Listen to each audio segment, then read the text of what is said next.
സംഖ്യാപുസ്തകം അധ്യായം 9. അവർ മിസ്രയീം ദേശത്തു നിന്ന് പുറപ്പെട്ടു പോകുന്നതിൻ്റെ 2-ാം സംവത്സരം 1-ാം മാസം യഹോവ സീനായി മരുഭൂമിയിൽ വെച്ച് മോശെയോട് അരുളിച്ചെയ്തത് എന്തെന്നാൽ, ഇസ്രായേൽ മക്കൾ പെസഹ അതിന് നിശ്ചയിച്ച സമയത്ത് ആചരിക്കണം. അതിന് നിശ്ചയിച്ച സമയമായ ഈ മാസം 14-ാം തീയതി വൈകുന്നേരം അത് ആചരിക്കണം. അതിൻ്റെ എല്ലാ ചട്ടങ്ങൾക്കും നിയമങ്ങൾക്കും അനുസരണയായി നിങ്ങൾ അതാചരിക്കണം. പെസഹ ആചരിക്കണമെന്ന് മോശ ഇസ്രായേൽ മക്കളോട് പറഞ്ഞു. അങ്ങനെ അവർ 1-ാം മാസം 14-ാം തീയതി സന്ധ്യാസമയത്ത് സീനായ് മരുഭൂമിയിൽ വെച്ച് പെസഹ ആചരിച്ചു. യഹോവ മോശയോട് കൽപ്പിച്ചതുപോലെ ഇസ്രായേൽ മക്കൾ ചെയ്തു. എന്നാൽ ഒരു മനുഷ്യന്റെ ശവത്താൽ അശുദ്ധരായി തീർന്നിട്ട് ആ നാളിൽ പെസഹ ആചരിപ്പാൻ കഴിയാത്ത ചിലർ ഉണ്ടായിരുന്നു. അവർ അന്ന് തന്നെ മോശയുടെയും അഹരോന്റെയും മുൻപാകെ വന്ന് അവനോട്, ഞങ്ങൾ ഒരുത്തന്റെ ശവത്താൽ അശുദ്ധരായിരിക്കുന്നു. നിശ്ചയിക്കപ്പെട്ട സമയത്ത് ഇസ്രായേൽ മക്കളുടെ ഇടയിൽ യഹോവയുടെ വഴിപാട് കഴിക്കാതിരുപ്പാൻ ഞങ്ങളെ മുടക്കുന്നത് എന്ത് എന്ന് ചോദിച്ചു. മോശ അവരോട്, നിൽപ്പീൻ, യഹോവ നിങ്ങളെക്കുറിച്ച് കൽപ്പിക്കുന്നത് എന്ത് എന്ന് ഞാൻ കേൾക്കട്ടെ എന്ന് പറഞ്ഞു. എന്നാറേ യഹോവ മോശയോട് അരുളിച്ചെയ്തത്, നീ ഇസ്രായേൽ മക്കളോട് പറയേണ്ടതെന്തെന്നാൽ, നിങ്ങളിലോ നിങ്ങളുടെ സന്തതികളിലോ വല്ലവനും ശവത്താൽ അശുദ്ധനാകുകയോ ദൂരയാത്രയിലായിരിക്കുകയോ ചെയ്താലും അവൻ യഹോവയ്ക്ക് പെസഹ ആചരിക്കണം.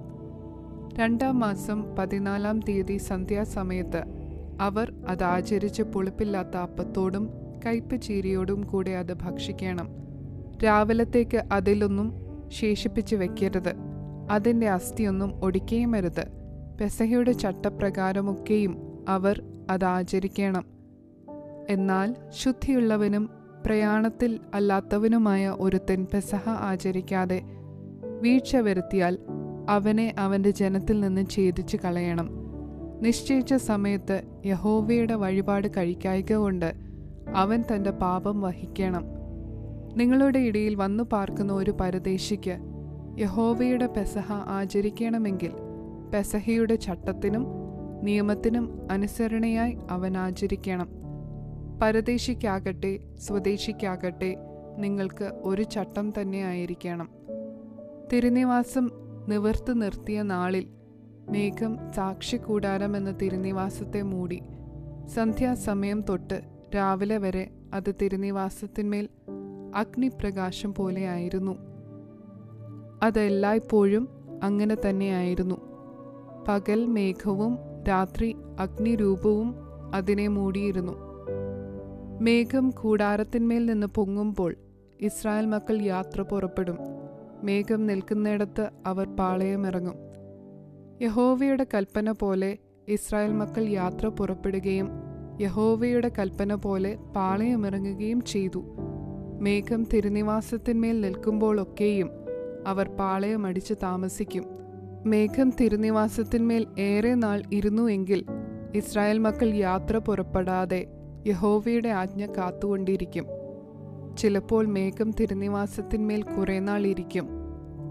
അപ്പോൾ അവർ യഹോവയുടെ കൽപ്പന പോലെ പാളയമിറങ്ങിയിരിക്കും.